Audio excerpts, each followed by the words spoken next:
Paramashivoham. Om Nithyananda Paramashivoham.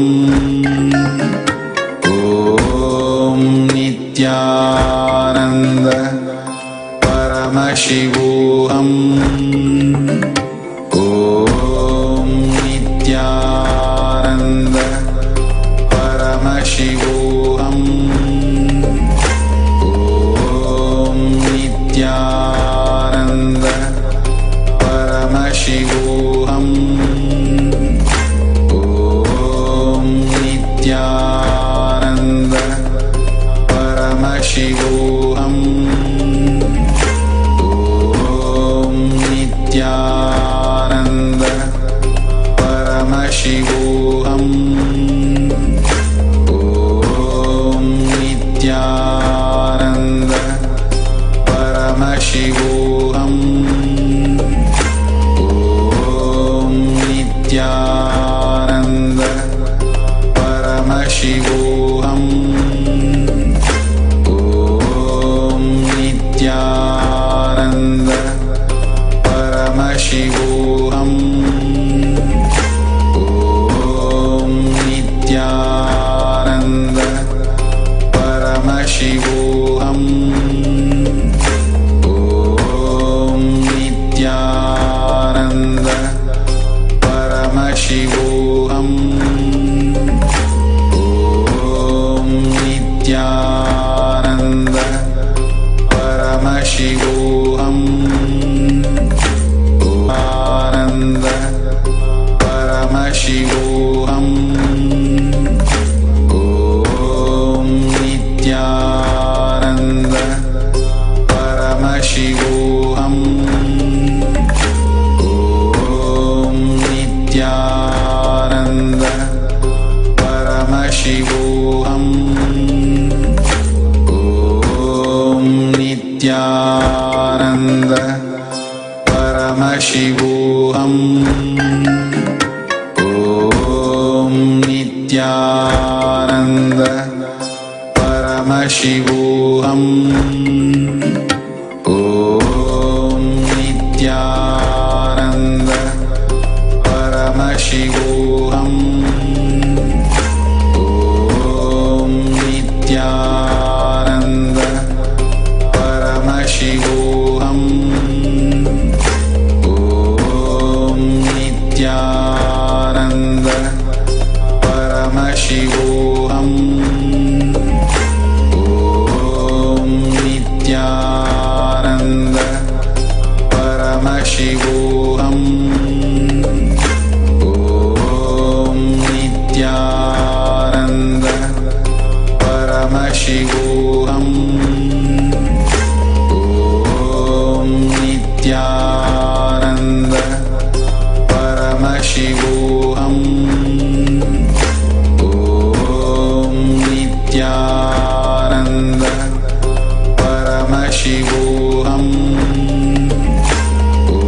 Om Nithyananda Paramashivoham. Om Nithyananda Paramashivoham. Om Nithyananda Paramashivoham. Om Nithyananda Paramashivoham. Om Nithyananda Paramashivoham. Om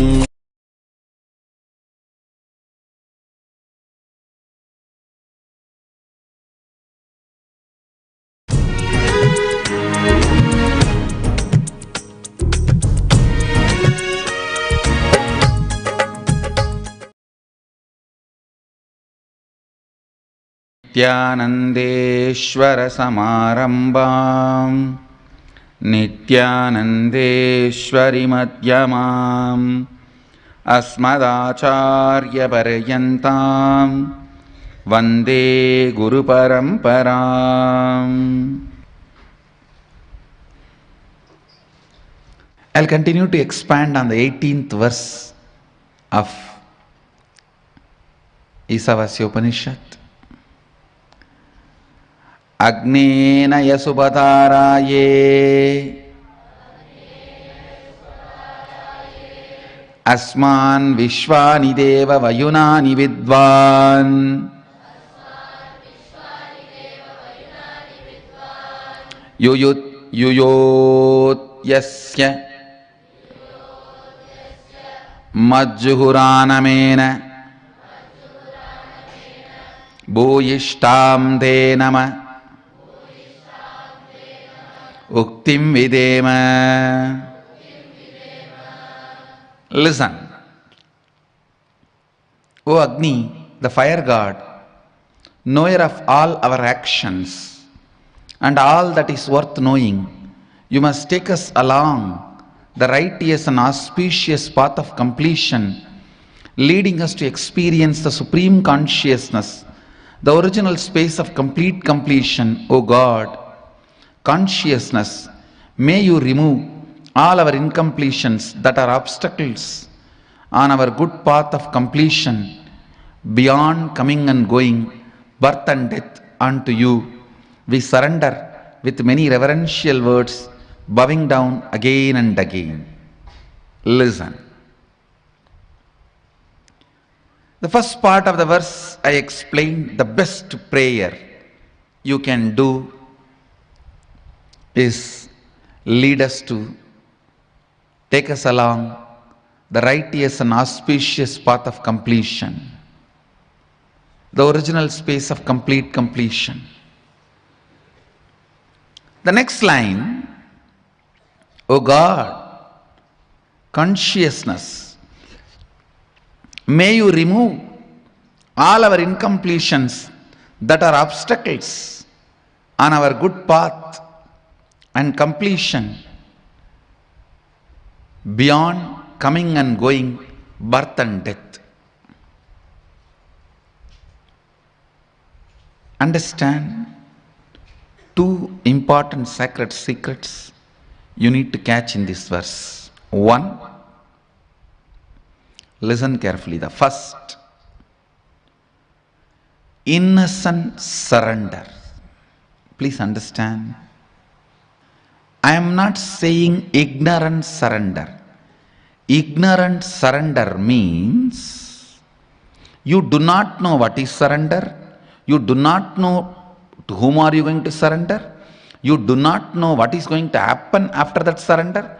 You do not know what is going to happen if you don't surrender. You do not know the original concept of surrender. Just trying to throw away your responsibility in the name of surrender is ignorant surrender. Innocent surrender means you know everything and you don't have insecurity inside about going through this path. That is innocent surrender. Understand the difference between these two. I'll explain. I have seen the hypocrisy of human beings in any ton level. People come and tell, Swamiji, I surrendered everything at your feet.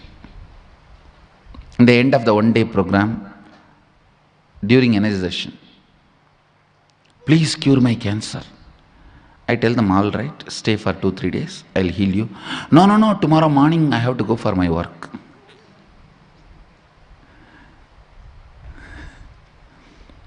See the stupidity.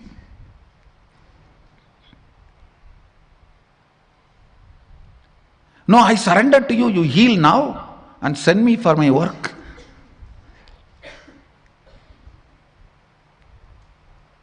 Extreme hypocrisy. Here, the person doesn't know what is surrender, doesn't care about what is surrender. He is using the word for some bargain.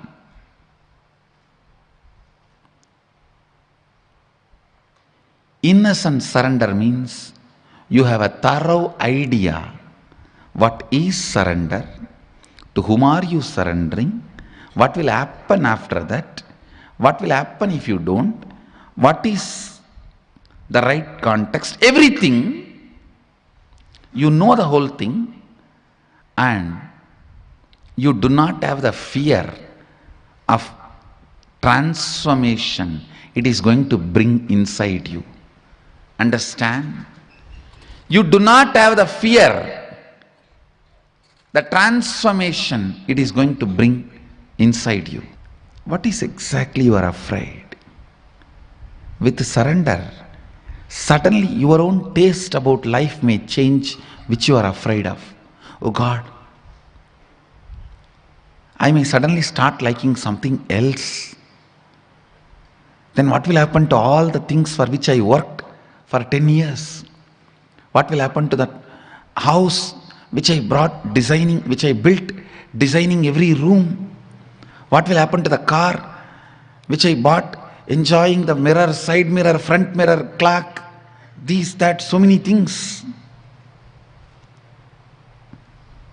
What will happen to all that? Suddenly my desires may change, my fears may change, my thinking may change. Understand? When you mature, your desires do mature.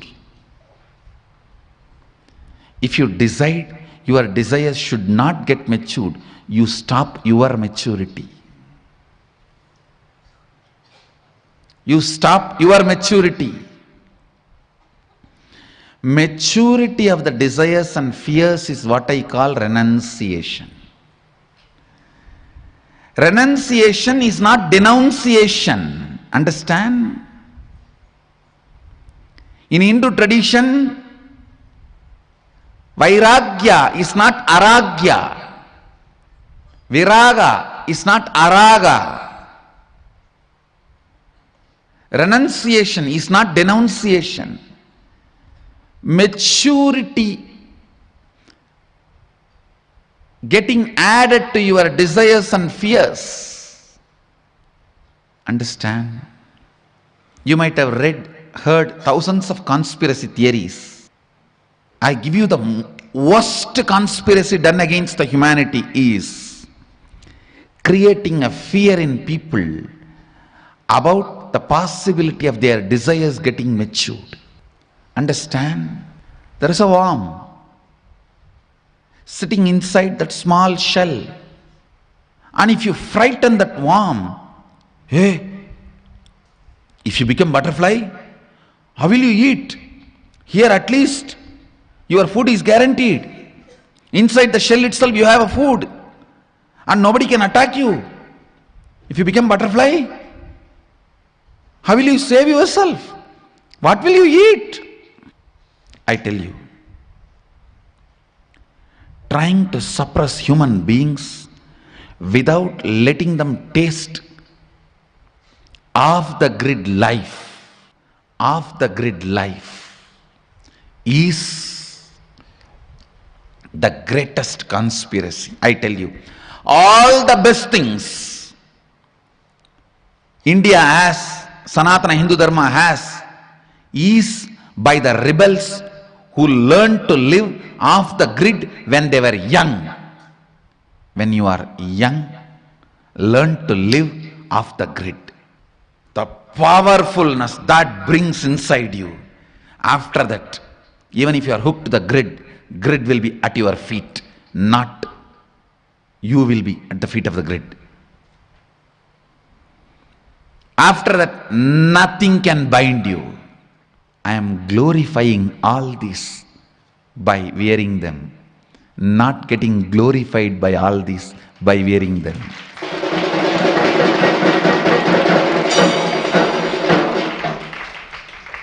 I am decorating the throne, not decorated by the throne.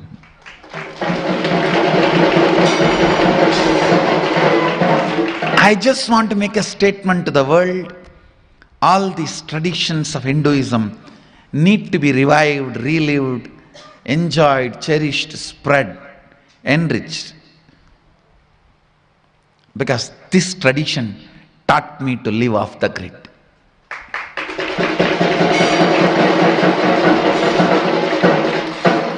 And no society is more compassionate in the world than the Bharat Indian society, which loves, respects, reveres the people who decide to live off the grid. In any other country, if you decide to live off the grid, it is illegal. In this country, decide to live off the grid, the people will wash your feet and give you food. I am waiting for my Balasans to become 18. First batch I am sending to live off the grid.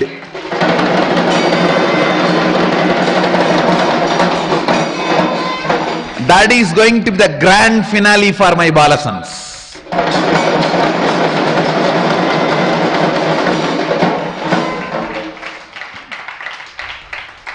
And in the March, all the Krama Brahmacharis and Naishtik Brahmacharis are going to enjoy the off the grid life in March. I have plans.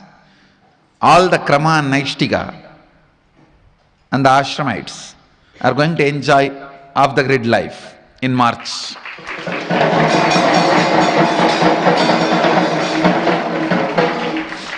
Now I tell you, fear of your desires getting matured will stop you getting matured.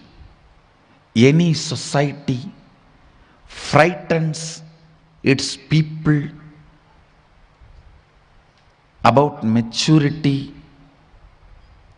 will kill itself. Let more and more maturity be added. Let your desires get matured. Your fears get matured. If you are afraid of death and suddenly you are afraid of the karmas which may hit you after death, don't think you are in the same state. You have become matured. You are no more afraid of death. Only the karmas which may not come after death. Then your whole life you will not be planning for more and more locks and bigger walls. You will be planning about completion. If you are afraid of death, you will be planning for a greater and greater wall and lock.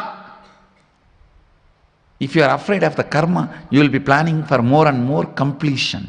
So even your fears getting matured is a growth.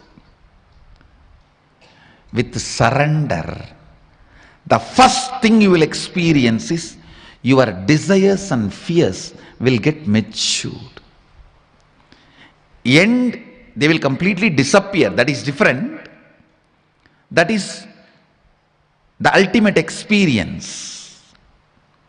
But the moment you start practicing surrender, your desires and fears will start getting matured. Your anxiety, your fear, whatever emotions with which you are struggling, your incompletions, all these will start getting matured. You may not have incompletion with the people who are living with you or with the day-to-day life. You may have incompletion with incompletion itself, that why I am not able to complete you. That can never be equated to the incompletion you are having with the next person because she did not smile at you or he did not smile at you, they did not respond to you, they poured water on you. Your incompletion about they poured water on you is totally different than your incompletion about incompletion, that why still you are not able to complete. I can say here, even your incompletion and anxiety has become more matured. See, ultimately this incompletion will disappear. That is experience. But even maturity shows the growth. The moment you start practicing surrender, the first thing will happen to you is maturity in your desires, in your anxiety, in your fears, in your greed, in your everything.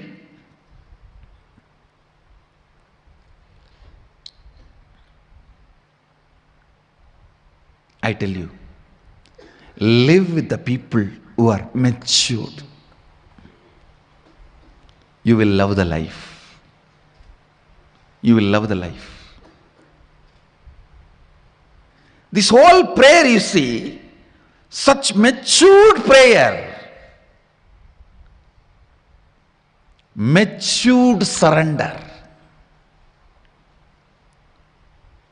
If you are surrendering to somebody to save your life or to have 2 square meal, it is stupid surrender. You are becoming slave. If you are surrendering to somebody, asking for enlightenment, leading you to beyond coming and going, birth and death, that is matured surrender. Even in surrender, there is maturity. The context, understand? That is why I always insist. Some people use me only as an orphanage head. Very few use me as the head of a monastery, Guru Maha Sannidhanam. Understand?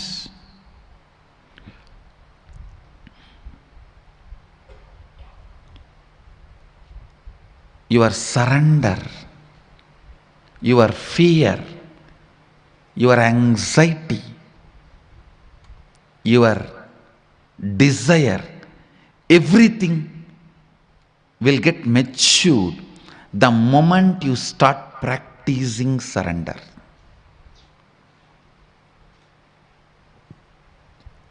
Surrender smokes out all your hypocrisy. It just smokes out all your hypocrisy. You simply know what is hypocrisy. You simply know why you are hypocrite. First reason why you are hypocrite is the fear implanted in you by society about your desires getting matured. I have seen people telling, oh, I am afraid to come to the ashram. I may just settle down there. Hey! You think then we are all fools? You are blessed if your desires can get matured and you can settle down here.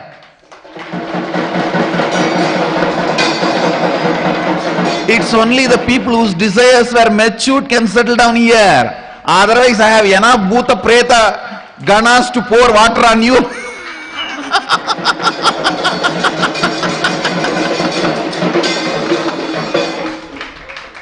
And kick you out. The moment you say, I am afraid to go and attend inner awakening, I may stop drinking, it means what? Fear of your desires getting matured. It is exactly that warm feeling. Oh, if I become butterfly, where will I get my food? How will I protect myself? I heard many big worms will try to eat me. Hey, just become butterfly. All these problems won't even exist in you. Making your old problems redundant, not solving. Redundant is renunciation.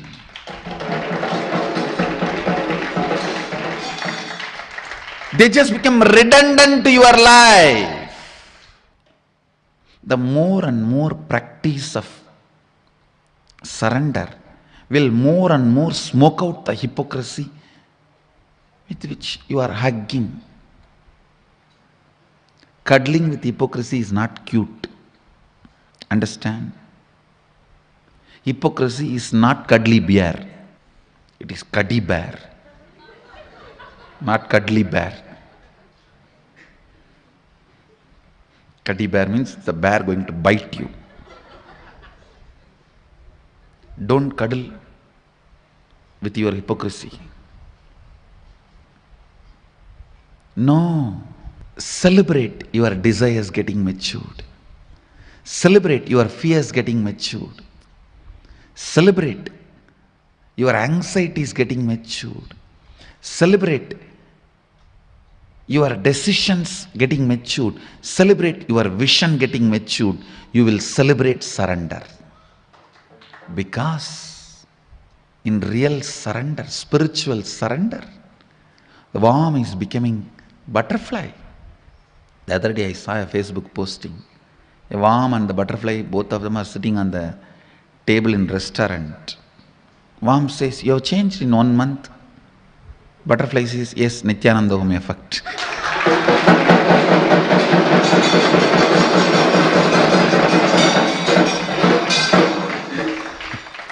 Yes, Nithyananda effect. And that photo was really a lot of meaning. The worm, in front of worm, there are food items. In front of the butterfly, nothing was there. The snake form of Kundalini in Mahadeva's form denotes surrender. Understand? Each item in Mahadeva's form represents one idea, one truth. Snake represents the Kundalini Shakti, which is surrendered to Mahadeva. Or I can say Mahadeva's own Kundalini Shakti, which is under his control. Innocent surrender means you know everything about surrender, but you don't have fear. Ignorant surrender means you don't know anything about surrender. You just use that word for bargaining something. Here you can see the innocent surrender. What a matured prayer. O God, consciousness, may you remove all our incompletions that are obstacles on our good path of completion, beyond coming and going, birth and death. Unto you we surrender with many, many reverential words, because we don't know any other words. We only know the reverence we carry in our heart, and we don't know how to verbalize it. So we offer that as it is, bowing down again and again. Bowing down again and again. Understand, when money gets added, your taste about life changes. When power gets added, your taste about life changes. When name and fame gets added, your taste about life changes. When surrender gets added, maturity happens in you. Understand, the biggest change you can have in your life is maturity. I'll explain the difference. When money gets added, you have a new desires, new way of thinking, new fears, everything. But that does not mean your old desires have gone. They become redundant. Does not mean your old fears have become redundant. When name and fame gets added, you have more desire, more fear. That does not make your old desires and old fears redundant. When power gets added, you have no new desires and new things. That does not mean the old is redundant. But when maturity gets added, constantly the old desires and old fears are becoming redundant. Whatever is today your desire and fear, tomorrow it will become redundant. And tomorrow, whatever is desire tomorrow and fears you have, that will become redundant day after tomorrow. Constantly, the old desires and fears becoming redundant is what I call maturity. That is what is renunciation. Renunciation is not denunciation. It is just making old redundant. They are no more part of you. They are no more part of you. Ability to make old desires and fears redundant is the ability to keep life alive. If you have that ability, you can make disease redundant in your body, boredom redundant in your mind, suffering redundant in your emotions, pain redundant in your relationships. At one point, you will become redundant due to enlightenment. Ultimately, you will become redundant. That is enlightenment.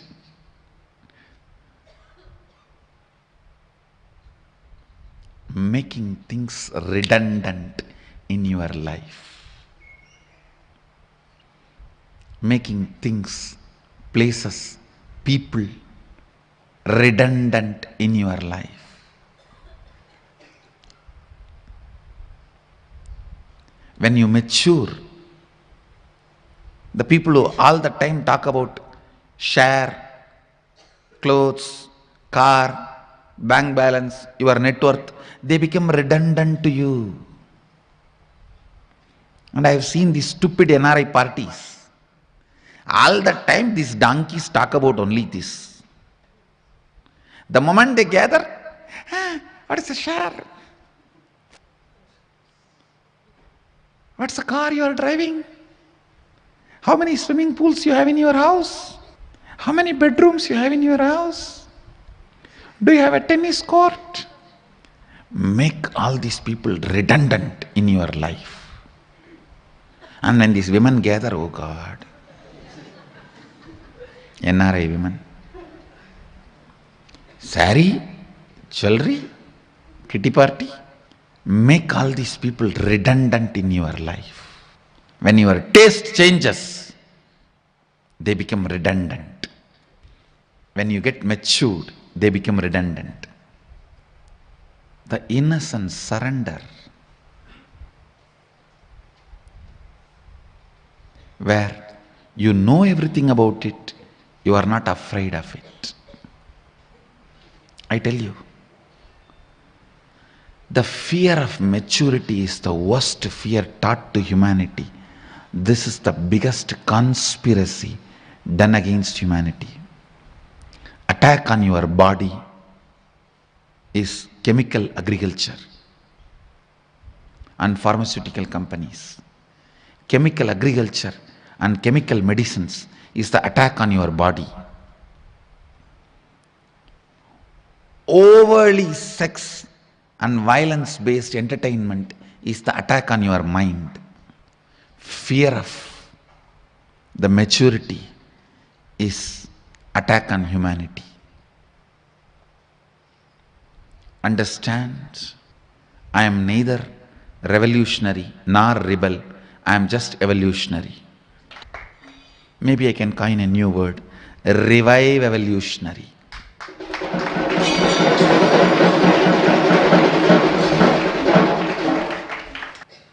Even in the prayer,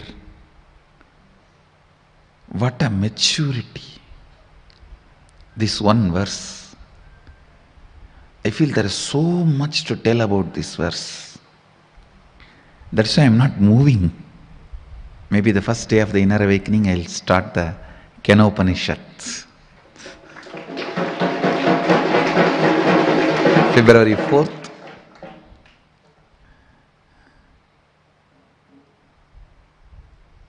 The next beautiful Upanishad, Kenopanishad. Agnenaya supadaraye asman vishwani deva vayunani vidvan yuyotyasmad juhuranamena bhuyishtam denama uktim videma. What a prayer! What a prayer! The moment I read this mantra, I can see the whole bioenergy becoming alive. If you want to pray, I think this should be your prayer. With the clarity, even while you pray, Sohamasmi.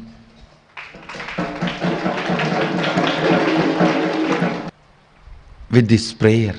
The Upanishad leads you from impersonal relationship to personal feeling connection. You can always just cheat yourself with just some good ideas, concepts, but never connecting to the source. This verse does not allow you to do. This verse really awakens that feeling connection.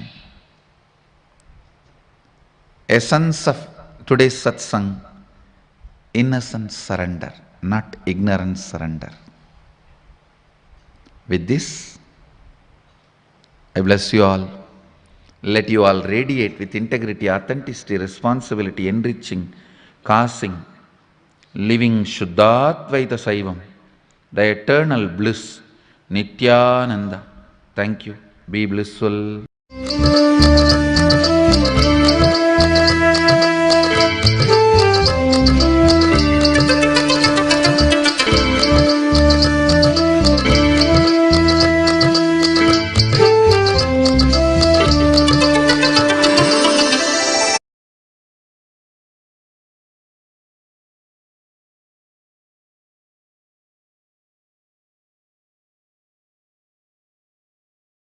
Nithyananda, I welcome all of you with my love, respect. I thank all of you for taking your time and come to today's session, shining in the limelight as one of the most desirable celebrities, undoubtedly brings a twinkle in the eyes of many. While those who have already achieved that strive to keep it alive,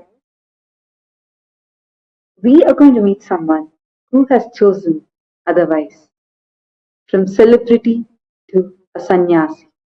Today we are going to meet someone who has stood up as a paragon of real Hindu feminism, making the very idea of male chauvinism redundant through her powerful life.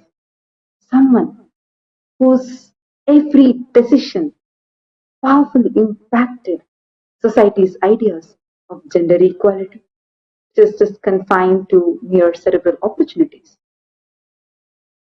Starring in more than 100 movies in 4 languages, her stardom was in its pinnacle. And at the same time, he became target anti-Hindu terrorists who held a knife at her neck and blackmailed. How she responded back shook the whole world. A woman who stood up with an impermeable inner space. In today's world, issues like domestic violence, sexual abuse prevail, a common happening. Millions of women struggling to bring a change, striving to see a difference. We are still in a place where empowerment has been regressed into mere cerebral opportunities and not the freedom and change in its true sense. A powerful inner space. The world needs a breakthrough, a revolution in the very thinking to pioneer a change, raises a leader, a rebel, a tyagi, revolutionary,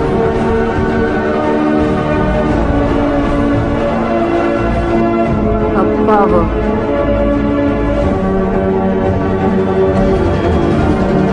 awakening of the Shakti, Parashakti.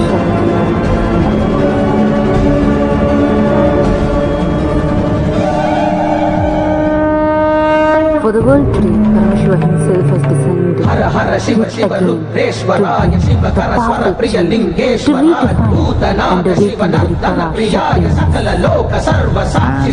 And logic, words are his power.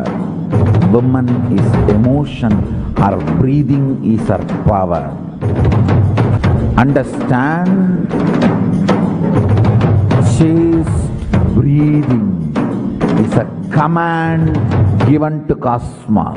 To behold these very words of Paramashiva as a testimony of true chastity stands Mayi Nithyananda Paramashivam. The year 1992 marked a turning point in the life of young Shri. Still in her adolescence, she had already decided to shoulder the responsibility of her family. 17-year-old was daring enough to enter into the world that was unknown to her, handpicked by one of the legendary directors of Indian cinema, Bharati Raja, in his Tamil movie.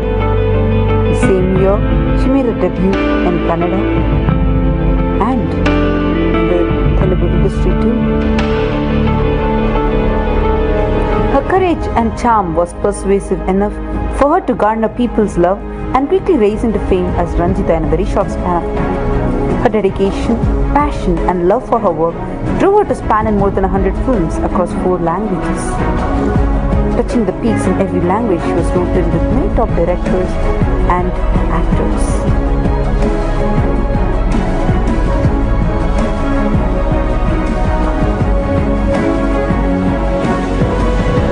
Her presence on screen was magnetic.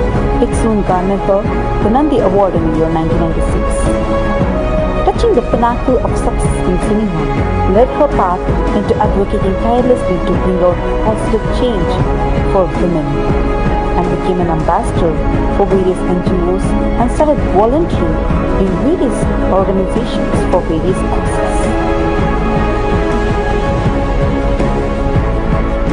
Achieving the best in a very short span of time, manured her life in seeking, coming face to face with our darkness.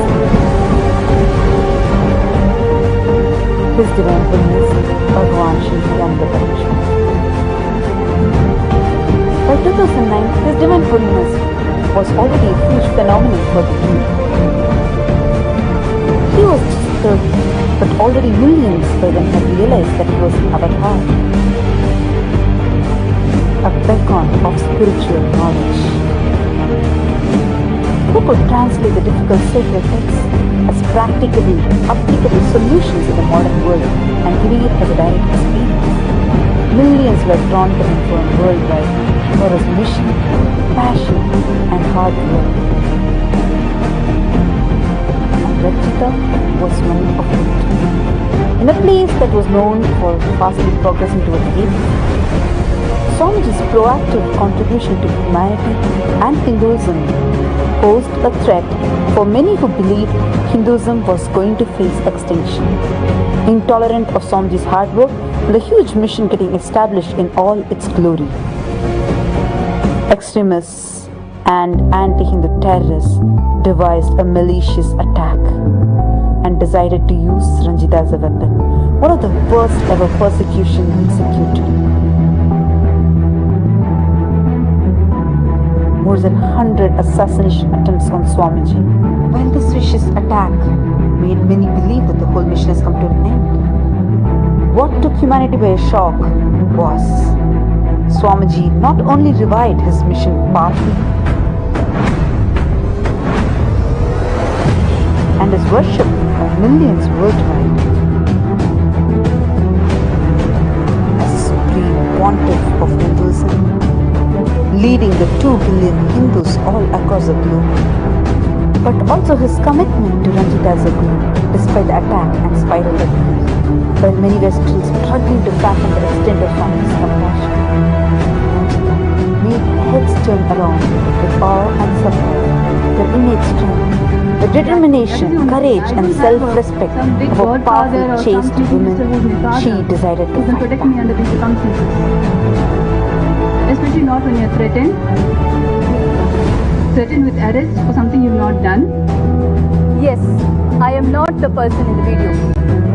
Yes, I know, like I said, when I'm threatened with arrest and when there are bigger powers that play and I do not know how to handle them basically. I'm a very ordinary person who minds her own business, who goes to work, comes back home. That's it. That's my limitation of society. Because the forensic lab says I cannot take on something which is not true. I cannot be a Galileo. Galileo is a great man. He recanted on his faith, on his beliefs, because the church put pressure on him, but I am not. I cannot go based on a forensic lab report. I know it is not me, and that is what I'm sticking to. I cannot change it, right? She rose from the ashes, reborn again, as Mayi Nithyananda. Her decision of sannyas was a tight slap to all the abuse. She established her unshakable commitment to her beauty. Today she is an unparalleled inspiration for women worldwide, standing as a true testator for Swami's mission. Very committed. Dedicating her life to Swami's mission, she heads Swami's various projects to serve humanity. Nithyananda, an acharya taking Swami's teachings to the world in multiple languages, including English, Tamil, Hindi, and Telugu. లైఫ్లో అనుకునేది ఒకటి జరిగేది ఒకటి ఎందుకంటే అలా అనిపిస్తుంది. With more than 200 videos on YouTube, a mentor and a guide supporting thousands of lives with Swamiji's teachings and guiding teens and youth and women with life solutions for issues faced in the youth. A healer walking people out of problems by using the powers nature gifted. A Srimaham is an official representative of his divinity, an icon of Hindu feminism heading the Sri Kailasa United Nations Global Initiative for Feminine Empowerment and Gender Equality. A beacon of integrity, chastity, strength, courage, dignity and inspiration, showing women the beauty of discovering their inner strength and potential. Just through her hard work, perseverance, endurance and conviction, she stands today as a testimony for the beauty of feminism. Powerful inner space. Today, this moment is way too special for me because the person who's going to be coming today to share her life's journey, coming to the public life the mere age of 17, and her celebrity life just going at its pinnacle, and her decision to take sannyas. And more than all, personally, she's way too close to my heart. As a mother, as a sister, as a best friend, as a inspiring woman that I look up to, and so many youth today look up to. I'm more than honored to welcome Mayi Nithyananda Paramashivam and as Akka, whom all of us call as.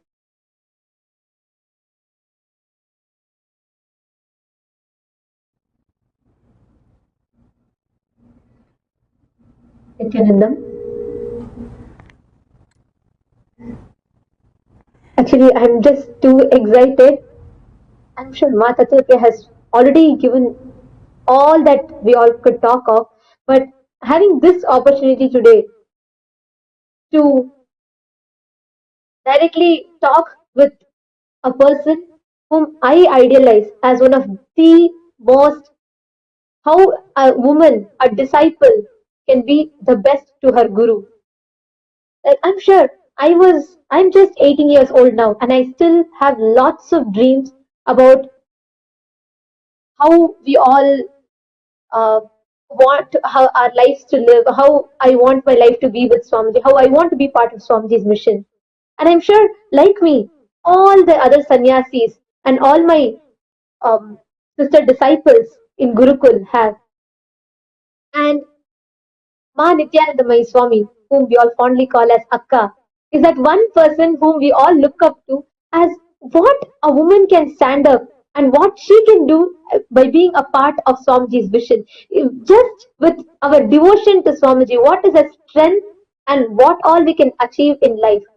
I've heard about Draupadi, Akka Mahadevi, Rani Padmavati, and Jhansi Rani, many others. But when I saw Akka, I realized they were all not just stories.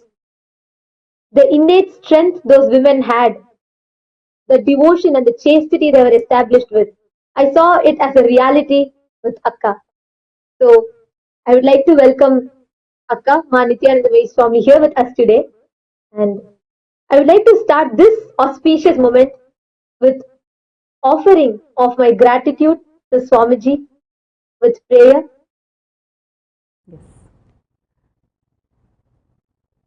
नित्यानन्दं परमसुखदं केवलं ज्ञानमूर्तिं द्वन्द्वातीतं गगनसदृशं तत्त्वमस्यादिलक्ष्यम् एकं नित्यं विमलमचलं सर्वदी साक्षिभूतं भावातीतं त्रिगुणरहितं तद्गुरुं तं Namami.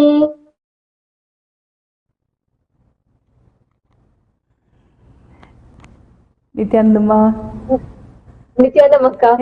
First, It's been thank you so much. long since I saw you. It's like it's such a lovely surprise, and I really feel,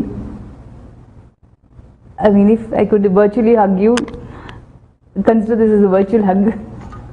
One for you and one for Tattvapriya.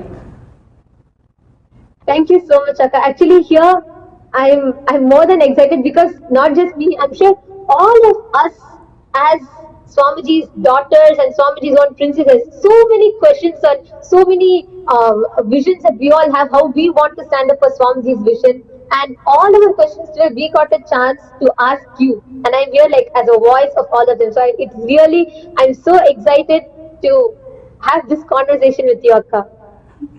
Thank you so much. I'm so touched, and I want to tell you it is such a charming presentation of myself that Tattvapriya has really presented. I've never been presented in a better way and in such a charming manner. Thank you so much. I have a lot of questions to ask you from all the walks of your life, all the different dimensions of your life. Like right from as a young girl, how you were, to a sannyasi, now like you're literally like a mother for many of us. So I have a lot of questions to ask you, but I would like to start off from childhood. One dimension I would say that not many still know of. So like starting off, you were born as Srivalli in a normal middle class family. Then you rose into fame as Ranjita, a popular celebrity. And then you made heads turn around by becoming a sannyasi, Ma Nithyananda Mayi Swami. So a middle class girl to a celebrity to a sannyasi. Life for you has seen all phases in extreme and in a very short span of time. And I would say it was more dramatic than any well-scripted film. So personally, what made you pick these choices? Was it your family pressure, or was it because of your passion, or would you just call it destiny? The destiny is what you decide to be, and that's what I firmly believe in, and it always stayed in my mind because one of my very favorite authors, Ralph Waldo Emerson, had mentioned it in some book, and I believe it, and I also live by that. What you decide is what you become, and that's what Swamiji also teaches. So anything, my choice or my decision to be an actor was mine, though it was due to family circumstances and family financial quagmire that we were at that point of time. When the opportunity to act in films was presented, I was around 16 to 17 years old, and I thought, okay, I had to weigh out the options of what was the best choice for my pre-monastic family at that point of time. And being an actor was like another job. You would study, go to an office, work for 5 years or 10 years. It was something like that I had chosen acting. It was like, okay, let me do it for 5 years. If I like it, I'm going to continue it. If I don't, at least, I can move forward, do something else. It was based on that. You were just 16, sorry, Akka, but you were just 16 when you made this decision. Like, when I was 16, I didn't even know much of course, I was with Swamiji, I knew lots of powerful cognitions, but taking responsibility or standing up, that was something too far for me. But you were just 16 and you never thought you will miss your childhood or your friends. I mean, generally, at least like I have Swamiji, so that I had kind of the right context, powerful cognitions, etc. But given that you had not even met Swamiji, you were just 16, and you never thought like the fun that people have when they are young, especially teenage. You never thought you will miss all of that? No, probably because I was more of a person who would read a lot of books from a young age. That was the one and only habit I had throughout my life, was reading books. So I never thought going for work would actually stop me from reading books. On the contrary, I had more time to read more books. And at that time, actually, when we were making the decision, it was based on, basically, I had only one thought current at that point of time, was my my pre-monastic family, especially mother. Though father was around, it was my mother who was providing for all of us. I still remember her day used to start at 3:30 a.m. She would finish her prayers, wake up three of us. We were three sisters, three of us, send us to school, cook for us. And in fact, many days when we were preschoolers, she would come to school to deliver lunch.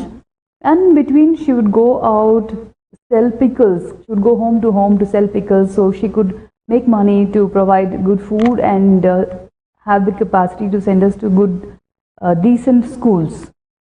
And especially in the early 80s, a girl child being given a good, decent education was a priority for many families. So at that point of time, I think that was just when the phase of educating the girl child has started changing, but not as dramatically or as dynamically it became the 90s or the early 2000s. It was still very much limited. A girl's education was limited, that she would be learning some vocational arts. She had to learn to speak good English.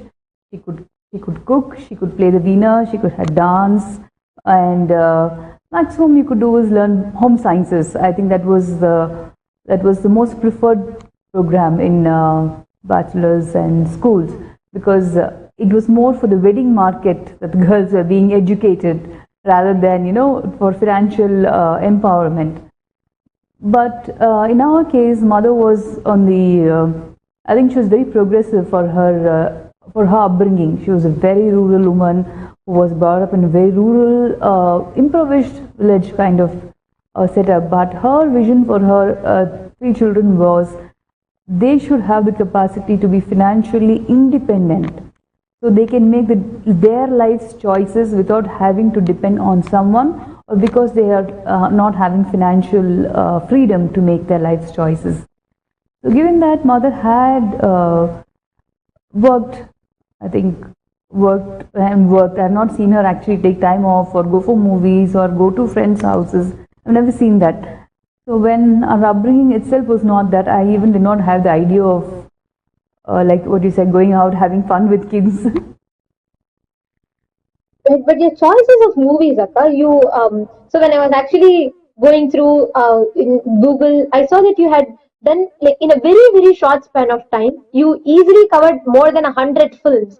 And it was not just one language. You did in Tamil, Kannada, Telugu, and Malayalam. And you had like back to back releases in the same year.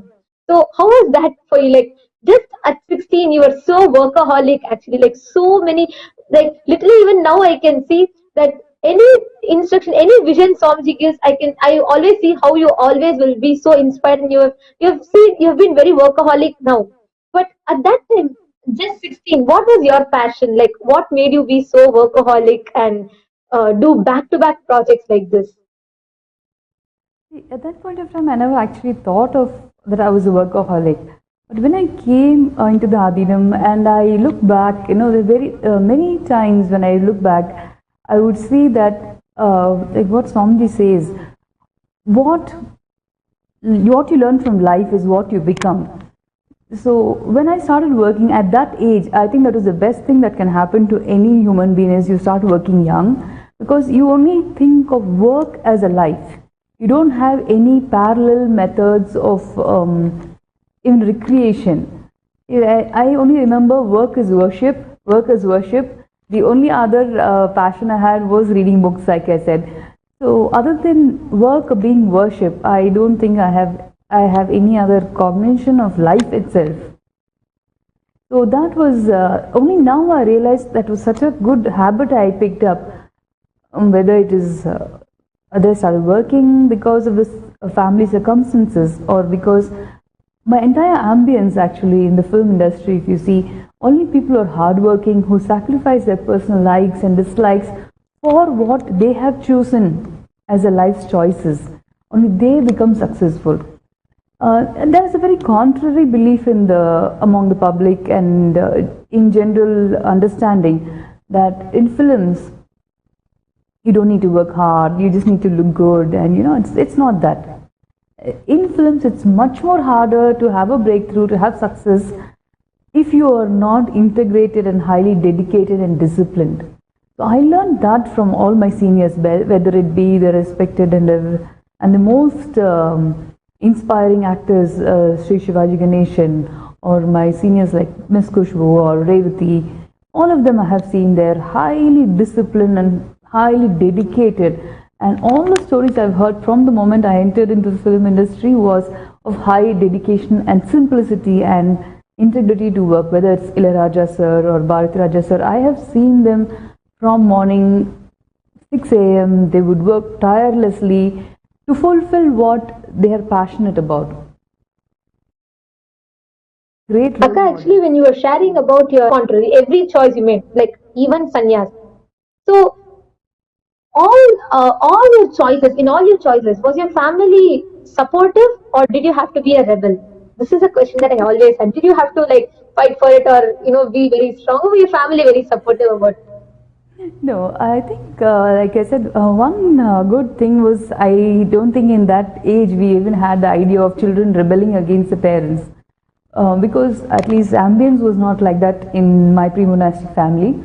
And second, two things I've seen always with parents who have two priorities, that is the happiness of their children as a first priority, and the belief they have brought up the children the best way, and they are smart enough to make the right choices. Then the parents do not interfere. It is when the parents are not completely confident, I feel, about the children and their ability to keep up their choices, that's when there is a lot of conflict and there is a lot of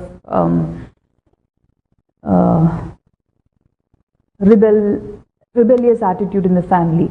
And also, it's also the child's integrity to the decision she takes. How she is able to convince her parents through her sheer integrity and dedication to whatever she takes will just change your parents' perception of your life's choices. And anyway, for the first thing of me being as an actor, like you said, it is such a dramatically different life choices. For me, it was like 360-degree turn. And but since it was due to financial circumstances of the family, my parents were extremely, actually I would like to say, I mean, it's not a nice word, but my especially mother was so grateful that there was someone who could step into the family and take on their financial responsibilities and ease the burden for the family. And for me, it was, like I said, my only decision-making factor at that point of time was that mother should have a good life, at least towards her old age. She should not have to struggle or suffer. So given that, when you're very clear, when your intention is very clear, there is no conflict of what you do. But you being a woman, like especially when you shared, right, like your mother was the only person who was supporting the whole family. So especially as a single woman, literally it was like a single woman who's running the whole family, and it was 3 daughters. A mother would be too protective. But the like as far as I know, the lifestyle in film industry is something that is completely different. So how were you able to balance it, or how were you able to maintain your integrity in that way? Like, was you being a woman never an obstacle in that field? I'll tell you one thing, I have never had such questions from so many reporters in my entire life. But I'm not really making fun of you. I find it so interesting the way you kids come up with these questions, especially. Before I answer this, I really want to tell you, when I first came to Adinam and I was seeing how Swami is bringing up the Gurukul children, I was so jealous of you kids. I was like, God, I wish I was just a Gurukul kid. And anytime I was like, okay, let me just, be reborn as a Gurukul child and life would be so much easier. I was so jealous of the way Swamiji was bringing you kids up. And every second word or third word, that's in satsangs or anywhere, he'll say, oh, they are my future, they are my best kids, and they can give the best to the world. And the principles of with what powerful cognitions he was bringing up the children, I think that is the best gift humanity can ever have. I think I've shared with you earlier also how Swamiji is teaching you all to live and make life choices without fear or greed. That is what is going to make us live without suffering and violence. So, okay. As relating to my industry days and as an actor, like I said, coming from a conservative family, we always have ideas of how the film industry is. But God's grace was I had some of the best co-actors and actors whose focus was on the career and not a personalized agendas of movie making. And of course, my mother always used to come with me wherever I went. I don't think I have ever traveled anywhere in my entire years in the film industry without mother or one of my family members with me. That was I think so well taken care of, protected by the family, that I did not even have a doubt that or insecurity that I'm alone. So, and what added to it was I never got addicted to any of the things that people talk about, whether it's alcohol or drugs or smoking. My family being with me, and one of the things my mother taught me was what I have seen her was any problem she would only go to pray. She would not become upset, she would not become cranky, she would not shout at us, she would pray. So I think that is something I picked up from her, and that was another thing that really helped me balance out all my career's ups and downs, my personal conflicts, whatever I had. But other than that, if I have to compare my career in the films, I think it was the best, the best anybody can ask for, because I had some of the best co-stars who were extremely caring and made me feel at home. Akka, when you were sharing about like every aspect of your life, you have had lots of success. Right? So now this really brings me to another question, because especially when you are sharing about how Swamiji brings us up in the Gurukul. Actually, I remember from the moment I joined Gurukul, never really, I have met lots of people who have been successful in their fields in their life. When I go and share Swamiji's teachings with them, I've met a lot of them. But I've also, on the other side, met lots of people who are struggling in life. So I had the blessing of sharing Swamiji's teachings with them and bringing a difference in their life. But one thing is, after meeting Swamiji, there are literally all these words of depression, all of that, none of them has ever been in my life. I don't even know the meaning of it. When people talk about it, I don't even know what it means. Like, I've never been exposed to that kind of a thing. But never in your life, right? You are very successful in all the choices you made. What turned you to seeking? Like, what turned you to meet Swamiji? Because I would say by 2009, Swamiji was a huge phenomenon for the youth. All of them in Tamil Nadu, like if you see the video clippings, literally so many youth, even now, many of us literally admire Swamiji, like what we all know as God, the most coolest way a God can ever be. So Swamiji was already a huge phenomenon for the youth, and he was just 30, but already within millions of people already realized that Swamiji was an avatar. And he was a beacon of spiritual knowledge.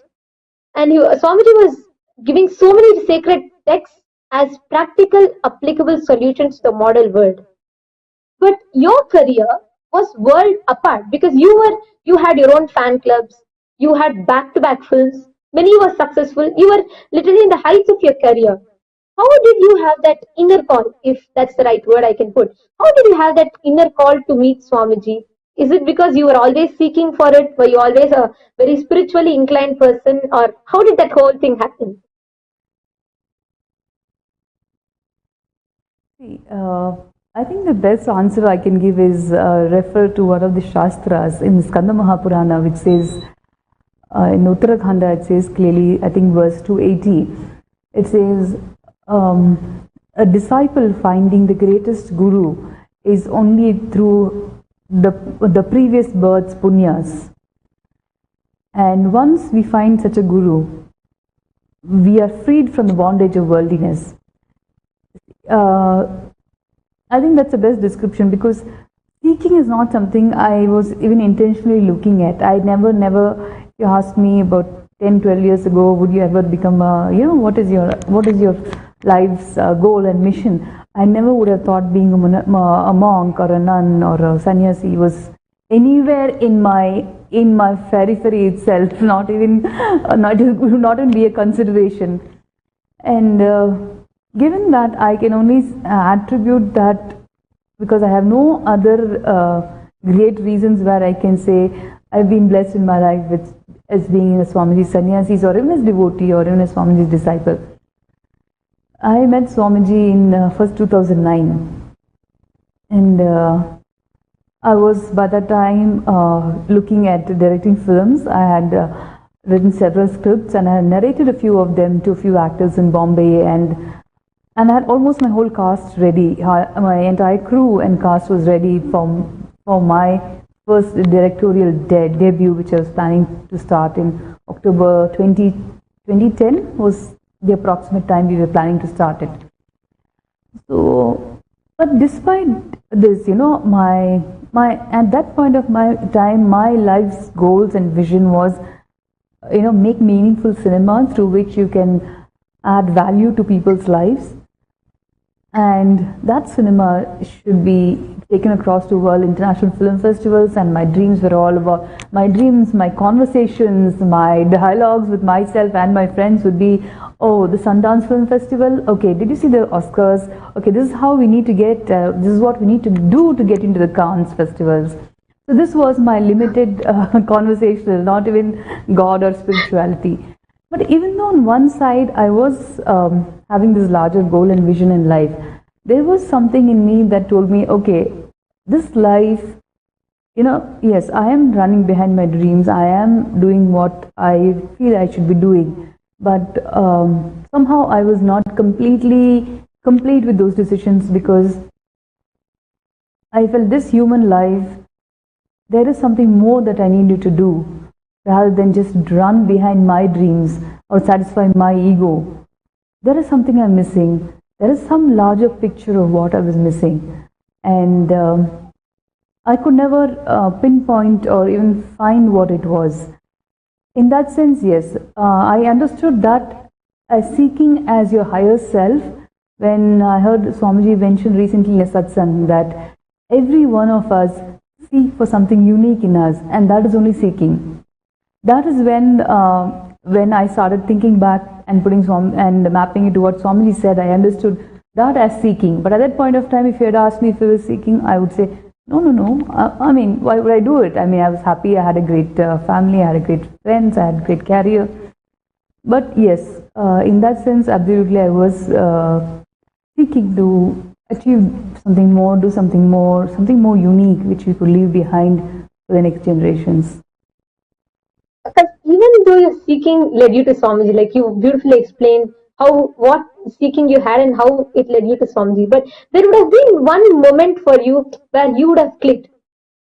Swamiji is my guru. This is the right. This is ultimate. He is Paramashiva. There would have been one moment. Like each of us will click. I'm sure every viewer that is watching this also, each of us will have our own unique moment. Like some will just see Swamiji's compassion, his love, his hard work. Each of us one dimension.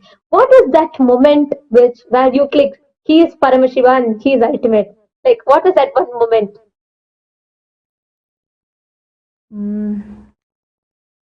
Before I met Swamiji, I've shared with you many times, remember that I used to volunteer for many organizations, NGOs, where our primary focus of work was towards mentally challenged, destitute women who were caught in domestic violence, scenarios of domestic violence, children of criminal parents, and One of the things that really flummoxes us is the suffering of human beings. Whether it's me or another being, that suffering, I could see there was no solution. A lot of my friends were psychiatrists, they were counselors, they had their own practices. And I have friends who have been going for counseling and who were taking some prescribed medications. To sleep, they would take medications. But I saw that there was no permanent solution. There was one time, I think in 2008, 2007, 2008, when I was volunteering for an organization where their key focus was burnt victims. Along with them, I had visited the Burns Hospital in Chennai. And we had gone to two different wards, and the first ward was to the ladies' ward. And I saw a 23-year-old young lady. She had self-immolated herself because of a fight with her in-laws. And she had just given birth to a child who was hardly 6 months old. And because of the anger, her inability to handle the pressure, the insults, or whatever she was going through, she, in her fit of anger and fit of, basically I would say inability to heal herself, or the lack of the strength of inner space, she just took the kerosene, poured on herself and lit herself. When I saw her, she had 98% burns. Her whole body was wrapped in gauze, whole body. And the doctor was saying there was no way she can survive because her internal organs had also burnt actually. It was actually maybe another 24 hours they had given her. And right next to her, her 80-year-old mother was sitting with her 6-month-old granddaughter.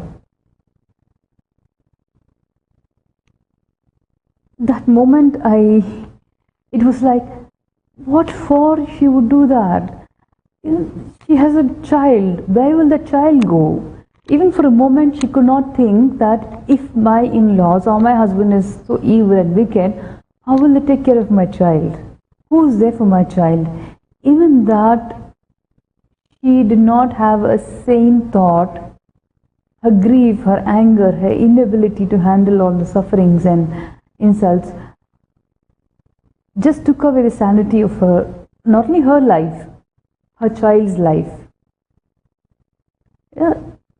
I mean, every child I would understand that without a mother and without a father, or in a society, not when you're having Swamiji in life, but in the normal society, when the mother is not there, what kind of a life the child would have, almost all of us know. That moment I was like, is there no solution for the suffering that we go through? Is there no way we can come to some kind of a permanent solution? So I was just talking to my friend who heads that NGO, Prasanna, and then we walked by and went to this children's ward. I didn't expect to find any child there unless it was by accident they had some burns or something. But I saw an 8-year-old boy who had again immolated himself. But he was in a better condition. He had about 30% burns. I asked him, you're an 8-year-old child. What on earth for you? You know, you would take kerosene, pour on yourself and light fire. What made you do it? His only reason was his mother refused to give him permission to go for a picnic with his school friends. I was so shocked. His mother was maid servant. That was her way of economic sustenance, a single mother. She was going home to home, washing vessels in people's houses, made whatever money she could. With that money, she was providing food for the children. So I said, boy, I was actually talking to that boy. I was like, don't you see your mother actually works hard the whole day just to give you basic food, and then you get angry because she doesn't send you to picnic? So what if you didn't go? I mean, what is it going to matter to you? And the only thing, oh, my friends make fun of me. At that moment, I also felt what kind of a society we are heading towards, where an 8-year-old child has more peer pressure and is not able to handle that anger, the feeling of being made fun of, or the feeling of being rejected by his friends. that he decided to kill himself. So these were the two, I think, very pivotal meetings that happened in my life before I met Swamiji, for which I was really seeking answers. And when I saw Swamiji, and the way he was healing people, the way he was listening to people, his infinite patience with people in programs, I don't think I have ever come across anybody. I mean, I've been in my public life and I have seen so many people. I have never ever seen anybody who would spend even so much of time with strangers, with people you've never met, without having some kind of a benefit. See, even though I have worked with NGOs, if you ask me what is the benefit I saw, they believed. So they felt it was more like, okay, it's a cause I believe in, that I am going to help those people and I need to bring them out. So there was some kind of a satisfaction. The satisfaction was, I will not say monetary thing, but their satisfaction of having a good life was the benefit they got from doing the work. But with Swamiji, there was no any kind of a benefit that he ever got from spending endless hours patiently with people, dealing with their problems, people crying, people in such depression who would spend hours and hours just talking to him so they get healed. And many healings have happened. And the two contrary things which I saw in both was, one, Swamiji was never ever impacted by anybody's good, bad, ups, downs. He was the same. But since I have seen this side, all the NGOs I worked with, mostly they were run by women who were kids, like, almost we were all the same age.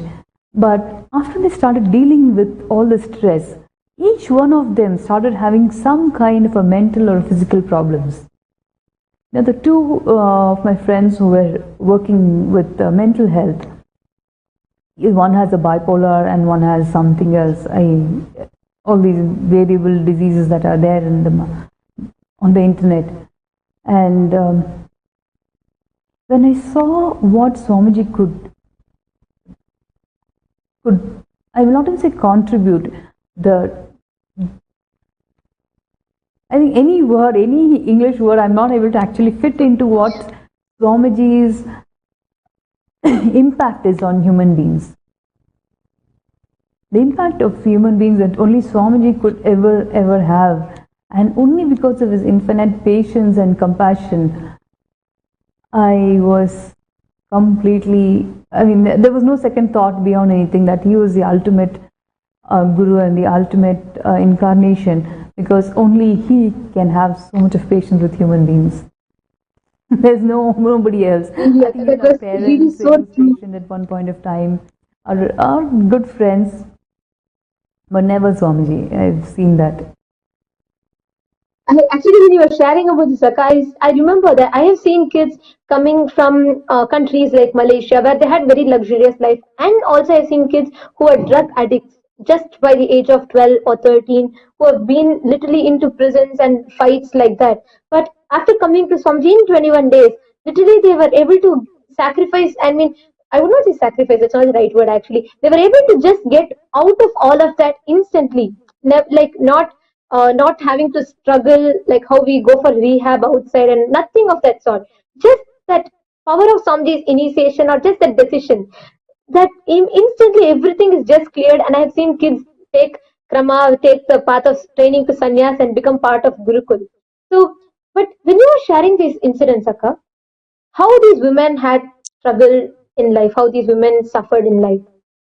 When after you met Swamiji, what you expect, like you came to Swamiji for getting all your answers, but something completely unexpected happened when this entire persecution broke out, it completely turned things around. The entire malicious persecution and the lies that were spread by the media, I would say it was beyond inhumane. It was an extreme of what extent violence can go to. But even in that kind of a situation, almost Swamiji's 15 years of hard work, Swamiji's contributions to humanity, everything was destroyed. So literally, the media, society, everyone were waiting to see Swamiji's mission shut down. And because they used you as a weapon, because they used your name, fame, and whatever you had as a weapon to attack Swamiji's mission, they thought that your life would completely collapse and Swamiji's mission will just shut down.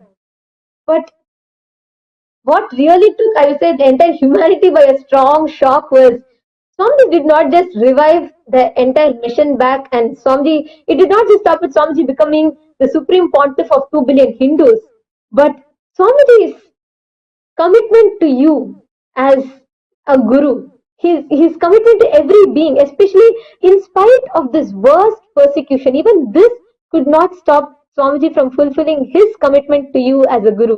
I'm sure no one, no ordinary being can fathom such compassion. So, how was this whole thing to you, right from facing this attack? How was this whole event? How did all this turn out to be, this entire turn of events? How did this whole thing happen?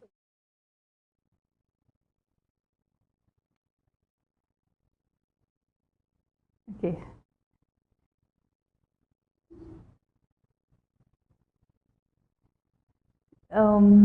Nobody can actually take any kind of insurance against such incidents because you can never actually be prepared, and most of us don't even think it would happen to us. Given that, yes, it was a shock. It was quite, like you said, another dramatic turn of events in my life story. It happened. But there were many good things that happened where, like, Swamiji's commitment to the disciple, me at that point of time was, despite all the conflicts and so much that was the storm that was going on outside, I could feel Swamiji's presence in my life every moment of it. And that is an experience that nobody can tell you. It is, even if people tell you it's a lie, you cannot really just believe them over what your own experience is. So when it's your own experience that is much stronger and much more truthful, anything anybody says becomes irrelevant and redundant. And like you said, they were trying to use me to destroy Swamiji's mission and what Swamiji could give to human beings. I think that is that more than me today, if I look back, I feel this is the greatest betrayal done to every being, every human being who's out there suffering and not able to experience Swamiji because of the social limitations or the social outcry that happened, which is limiting themselves or stopping them from being just one look or one presence of Swamiji could just pull them out of suffering.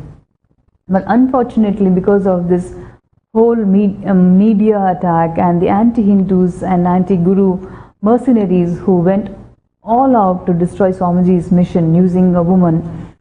And one thing I understood was when they use a woman, the most potent component they try to use is shame. but I was, yes, it was quite a shameful moment for my life. But one thing I was very clear on, nobody has a right to tell me how to live my life. Now I had two choices. Actually, sorry to interrupt, but when you were talking about this, I just wanted to bring one important point here. You were saying that one important weapon they use is shaming, especially when it comes to a woman. Talking about that, given that your life, you were one of the most non-controversial heroines of your time. You were very successful in that field. But how was this whole thing to you when they completely tarnished your image and then they used you against your own guru? And they not just destroyed Swamiji's mission, like the whole Swamiji it went to the extent where Swamiji was put into prison, all illegal sort of activities happened. If I've seen so many women who commit suicide, even in the example you gave, who immolate themselves, so many incidents happen. Many of them succumb to the powerlessness. When it came to the extent of whom you met, the avatar that you met in your life, when you were used as a weapon against that very being itself? How did you never had that moment where you completely felt like you succumbed to the powerlessness, or how were you able to come out of it? Was that uh, kind of feeling, did that never cross in you? How I was able to come out of it is, like I said, it is only through Swamiji's intense presence in my life at those moments. Yes, if you ask me if I thought of committing suicide, yes, it does pass through your mind, because it was the most shameful thing for a woman to be going through what had happened at that point of time. But shame is so potent, you can either use it as a catalyst to completely destroy your life, or use it as a catalyst to show people that you have no right to tell me how to live, or tell me what is right and what is wrong, and or you cannot tell me that I'm a bad person when I am not that person. Just because you tell me, I am not going to believe it. I think these strong decisions or ideas, even though they may be in me, they would have been inside me, but what made me actually live by it is only Swamiji's presence, I would say. On one hand, like you said, I never ever thought I would see Swamiji again in my life, because what has happened, anybody would not see the person, whether it has happened or not, true or not. You would not want to talk to the person who has been one of the main actors, I would say again, into a whole destruction that took place. Like I said, 15 years of his hard work, plus so much of conflict, pain that when the devotees went through. I never thought I would actually ever see Swamiji again. So when I again came back into the Adhinam and into the Sangha and the mission, I was least expecting to be even welcomed. I thought nobody would ever speak to me ever again, and I would never get to see Swamiji. But now, of course, life is different, and all due to the grace of Swamiji. Other than that, I have nothing else to. I have no other logical or human factors contributing to this. Okay, actually, I should say, when you are talking about it, I should tell you, when you stood up by Swamiji, even today, like I cannot even compare what's happening to me to what happened, to the extent of persecution that happened to you. But really, even now, if there is one thing that, like, even when I joined newly to Gurukul, I remember the kind of conversations that we used to have. Even when Mahadev used to talk to all of us, we were always given as an example of how a person can stand up to Swamiji's mission. Even nothing should ever come our way. Like you told, you never let anyone decide or shame you. You never let anything outside affect you. Even today, that is really an inspiration for so many of us. Like we always say, if we have to stand up for Swamiji, because being Swamiji's daughters, each of us really have a dream of standing up for Swamiji's mission and being like a pillar and showing the world who Swamiji is, that he is Paramashiva. At so many moments, you are the example that we all take, like how you decided to stand back. How did you decided to stand back and fight? Just you knew that you knew that truth. You knew you had that experience. Just with that strength and your trust and devotion to Swamiji, how you stood back. Even today, for so many of us, that chastity, that trust, that devotion is such an inspiration for all of us. Because we were talking about this, I just really wanted to share this, because be it one single comment that we see, even now, even when normal kids, when they make some Facebook post or something like that, there are lots of abusive comments that come. There are still people who have no other, who waste their time trying to put us down. But at those moments, I've seen many of the times, we will just remember how Akka stood up, never that affected. She always stood back with the strength of her devotion to Swamiji, and she knew Swamiji was with her. That literally, even at this point of time, when uh, there are so many lies that the media is spreading, again, trying to attack Swamiji using me as a weapon. Really, so many times I use you as an inspiration, and I just stand up. I just decide I will fight back. So I just wanted to share this when you were talking about. That's so sweet, ma'am. But actually, now we're talking about that. You are an inspiration for many of us. For me, every day in and day out, I only think, oh my God, how are they doing it? How are they managing? How are they able to do it? And see, at least I was much older, I had seen a lot of world, I had a very strong opinions and ideas to a lot more. But I think all that Swami had already taught you all in his teachings in Gurukul, that's one. But even then, just standing up the way you are, standing for what is the truth, I think requires a lot of courage and a very, very powerful inner space. That's something you have been an inspiration for. I really wanted to tell that it's not just for the interview or anything, but every day in and day out, I keep thinking of you both, how you kids are managing and what you're doing, and having the will to carry forward is immensely, what do you say, immensely inspirational for me. And like Swami said, actually how you have been this 10 years with Swamiji, really, like you were sharing one other thing you were sharing, Akka. You were saying that when you wanted to come back, you did not expect, you never thought you will meet Swamiji back again in your life. There was such a phase.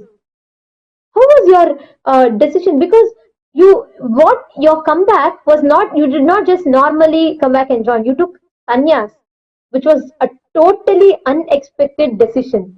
For the amount of persecution they did to Swamiji using you, they expected you would literally, it would just shatter your life totally, like completely. But you decided to come back and take sannyas, which was totally like out of the blue, and nobody even would have even thought that in their wildest imagination. And moreover, as a celebrity, right? For a celebrity, life is built around lots of, the media, the spotlight, attention, garnering the fame, and a love. But sannyas is the complete opposite. You renounce everything, and literally what you have as your identity, you just renounce the whole thing. You were your own, though these persecution and all happened, you were still your own social influencer. You had your own fan clubs, your own cars, houses, your family, your bank balances, etc. But you decided to give up all of that, and then you decided to choose the lifestyle of ahimsa, asteya, aparigraha, satya, and brahmacharya, the lifestyle of sannyas.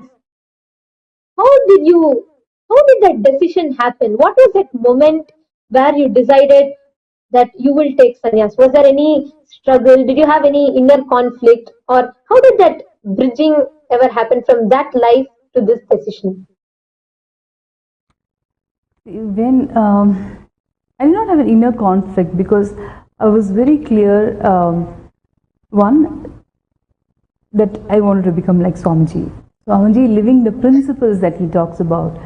He is so integrated to the principles that he teaches. What you said, asteya, aparigraha, ahimsa, brahmacharya. They are the most noble principles that you can first start practicing and living. And like how Swamiji is able to transform each and every individual because of his highest integrity to these principles. And Swamiji has told so many times, I think in satsangs also, that he is the principle. When you see the principle of Swamiji, he is something beyond a role model. I cannot say he's a role model or encapsulate him into the small words.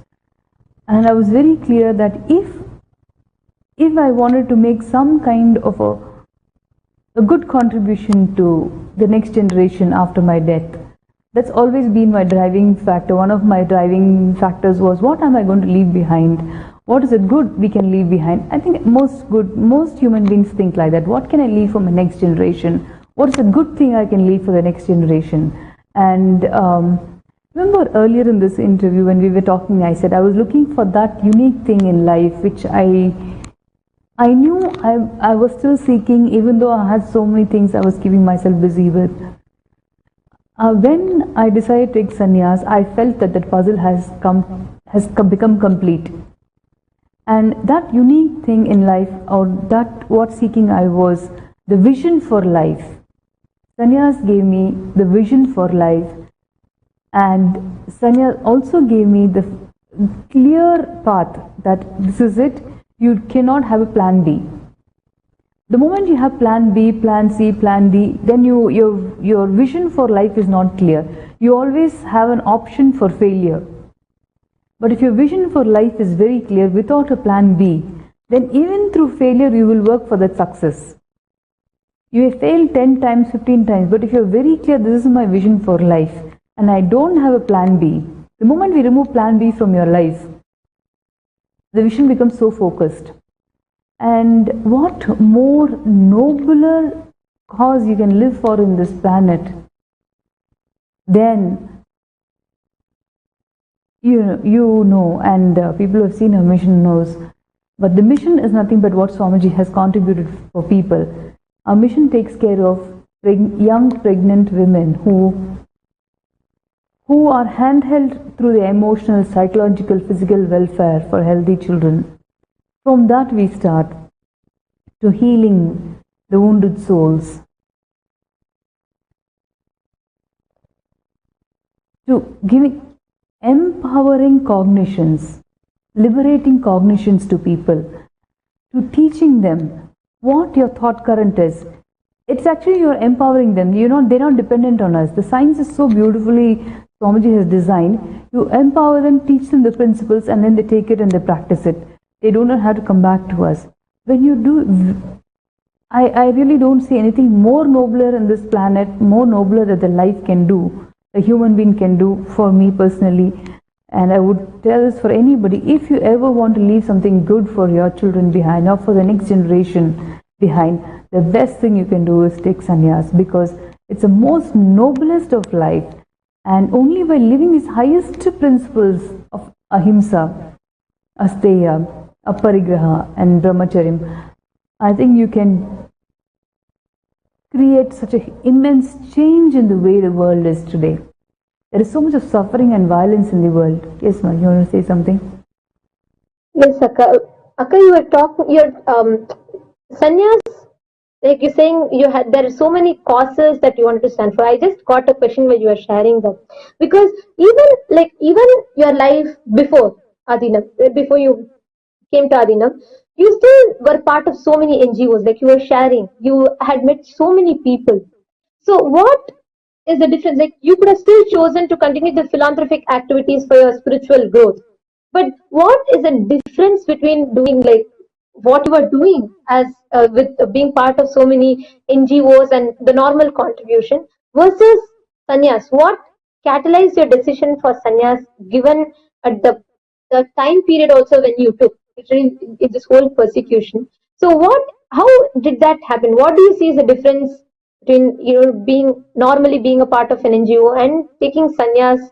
And all right, sannyas, we can be outside, you can be a devotee, we can continue our philanthropic activities, charitable activities, which a lot of us do. But as I said, the sannyas gives you complete focus on the higher causes of life.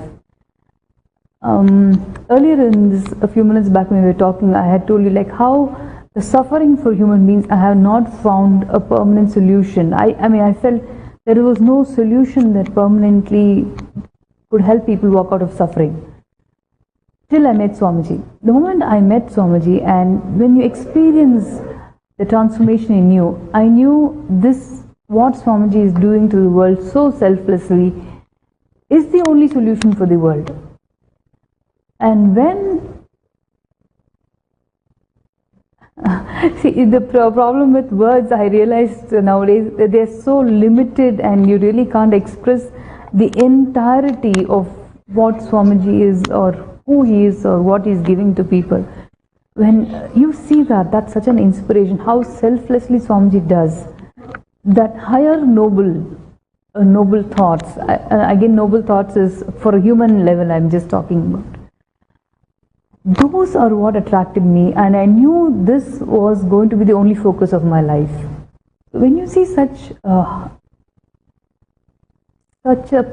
inspiration in front of you, I think life, other choices or other lifestyles seem so small and so irrelevant, and there was no second choice in life for me. I felt this was the only thing that I I wanted to do. That's the reason I took up sannyas. It's like a statement to the world. I also wanted to make a statement that I was with Swamiji because I believed in his principles, I believed who he is, and I believe that he's the only one who can make so much of change to this planet. And our relationship was more of a guru-disciple, not any of those nasty, sleazy things that the anti-Hindu media mafia came out with. So that was one of the other reasons. Also, I wanted to ask, I had another question in this aspect. One, your context of sannyas, like even now, even after your sannyas, the amount of projects that you are taken up and how many projects, so many instructions. When Swamiji gives his vision in satsang, we can see immediately you will be having so many projects regarding that, and you will be leading all the projects. Like right now, even how for the Sri Kailaso Uniting Nations for feminine empowerment and gender equality, or be it you're already the Sri Mahant that officially represents Swamiji in so many organizations, so many Hindu platforms.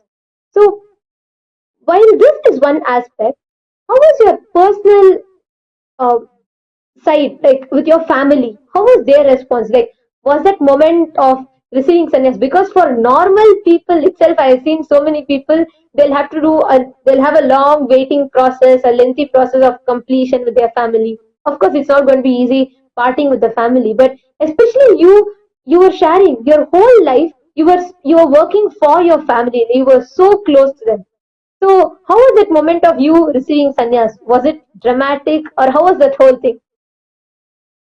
Actually, for my pre-monastic family, they were actually shocked that I would take such a decision.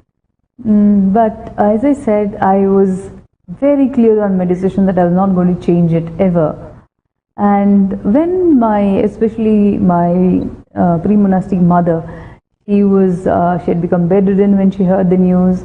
But seeing my belief and strength and my clarity in my decision and the integrity to the decision, she became complete with the decision actually. And towards the end of her life, she stayed in the Adinam in Bangalore, and in fact she passed away there in the Adinam. I think those were the best days of her life, which is what she was telling me, that this was the one thing that she always wanted to do. And every day she would receive Swamiji's blessings in Sarvadarshan or when he was in temple. So she was very happy, and in a way that was also another part of completion, because like I said, my career, everything was focused for the mother. And anyway, she died happily, and she always wanted to see, I think, God in person, in reality, which happened when she started living the Adinam. So that was, we had a good ending. And another sister of mine, my pre-monastic sister, she also is a sannyasi in Nithyananda order, sannyas order. I think, like I said, like I told Ma, it is your conviction that's going to convince your family. As long as they know that you're going to be happy where you are, your pre-monastic families, they are just happy with, as long as you are happy. Akka, when you were sharing about your life, how you were brought up, how the decisions changed, how you met Swamiji. Now, especially when you shared those incidents where the child had immolated himself, it actually reminded me of one incident I just wanted to share with you. So once after me joining Gurukul, I finished my 10th grade, and I just wanted to connect back to one of my friends. So I very normally called her, and I was speaking to her just to connect her back and just to share with her about my lifestyle, because they never even thought that I would become, I would join such a place, or I would even take the path of sannyas. They will never. So I just wanted to share with them. So when I connected to her, both of us were 15 years old, same age. So I was sharing with her how my studies were going on, how many people I met, and by then, actually, that was the time I started manifesting power. So I was so excited, and I was sharing with them. Then, so that time I asked her, very normally I asked her, how is your life going on? So she also told me, I passed all my exams and it's all fine. And then she told me that I'm very depressed because I just broke up with my boyfriend. It actually, that answer, though I knew it is very common for the world outside, it was not at all something I expected. I really, honestly, I didn't know how to react to it because, first of all, this concept of boyfriend, girlfriend, that is not even there in our life. So, like Swamiji beautifully sets the context. Till 21, we are still discovering ourselves. So when we are still not clear about our images, we will not be in, there is no better half concept at all. But she was really, really affected by it. So one, I was not able to see a friend whom I saw with me being so depressed. And first of all, I did not, immediately I did not know how to respond to it for a moment. But then I realized actually there are so many people like this, teenage pregnancy, and like the incidents that you had also shared, Akka. So, talking about this, the world that we saw a few years back, for a child, that its entire world was revolved around the parents, family. But the world today, in light of independency, feminism, liberty, and revolutionary upbringing, modernism, at a very young age, the knowledge about relationships, sex, dating, it becomes it prevails a common subject of experiment, especially amongst teens. So I wanted to ask you, do you think this kind of an advancement where a child gets to be on Tinder by 14 or 15 and starts dating, or a young child gets an iPad by the age of 3 or 4, do you think this kind of an advancement, it has become, do you think it is progressive or do you think it is unnecessary? What is your view on this? I feel they're absolutely progressive. In fact, I feel this is the best stage of for all human beings, for all of us. The world is so exciting because you have the world in your hands. Google has made the globe fit into your palms. The world of information is in your hands, literally in your palms. So that is the most exciting thing. The exciting turn of technological advancement is that where the whole world is in your hands, any information you want is in your hands. But it is not, I think, technology dependent. Our lack of powerful inner space, powerful thought currents is more of the social fabric. It is not, if you have a powerful inner space, no matter what the situation is outside, you may have the whole world, like you said, you may have anything and everything against you, but your inner space will not falter. And especially the Hindu principles which Swamiji is reviving and working so hard the last almost 26 years to revive all the Hindu principles are an amazing gift for human consciousness. And I only realized it after I met Swamiji, started listening to his teachings and looking back and mapping his teachings to a lot of our historical or mythological stories. Especially for us Hindus, as a Hindu woman, I remember one of the things that was part of the social parlance, social conversations was, oh, women are weak, and Hindu women are weak women. We have to fight like the Western world. We have to fight for our liberation, our equality. We have to be equal in all walks of life, whether it's a pay or whether you're treated or the way you're respected. We have to fight, but we are still weak women. And this whole weak woman concept is part of your upbringing and conversations around you. So it does not sound that it's not true. But when after I met Swamiji and started listening to his principles of what are the liberating thought currents, or what are the bondage-based thought currents, what is suffering, how we are literally living our life by consciously choosing suffering because it makes us feel good.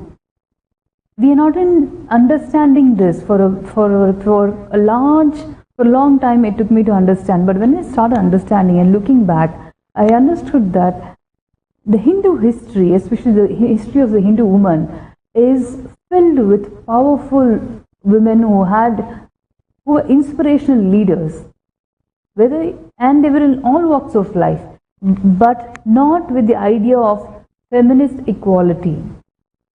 It was not for, oh, I'm a woman, I have to fight for my rights. I am a woman, nobody has the right to tell me I'm weak, I'm powerful. you have to treat me with respect. It was not from that space. It was from a completely powerful space. One example I really wanted to share with you was, I don't know, you may have heard of the story of Satyavan and Savitri, where Yes. the wife, when the husband dies, I'm just putting the gist of it, when the husband dies, she stops the sun because I think someone tells her that if you're able to fight with the Lord of Death before the sun sets and get your husband back to life, you still have a possibility that your husband might come back to life. So she's just with her integrity and chastity, she stops the sun. Then she fights with the Lord Yama, Lord of Death. Not fight in the sense, not like a war or a duel, but it's a conversational, intellectual, verbal war she has. And she convinces Yama, or she, let me say, in our today's language, she outwits him, she out-intelligences him and makes him give her husband's life back. I've heard this story from my childhood many times, oh Sati Savitri, but how I understood it was being presented from my childhood was, oh look, women are so weak. You know, she needs the husband. But when I started listening to Swamiji's teachings and his principles and the concepts of completion, powerful inner space, I understood what a powerful inner space Savitri should have had to be able to stop the sun. Even if it's a story, you know, if I teach this to the next generation, it is not that she needed the husband. It was not a need based on some emotional imbalance. It was a need because she had a lot of love and respect for him. But she took the responsibility. And with her integrity and her chastity, she stopped the weather. She changed his entire, she rewrote his future. Literally.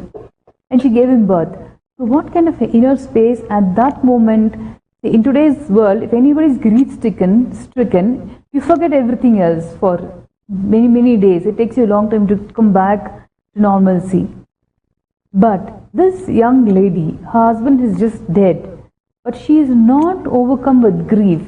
She is not overcome with fear. She is not overcome with greed.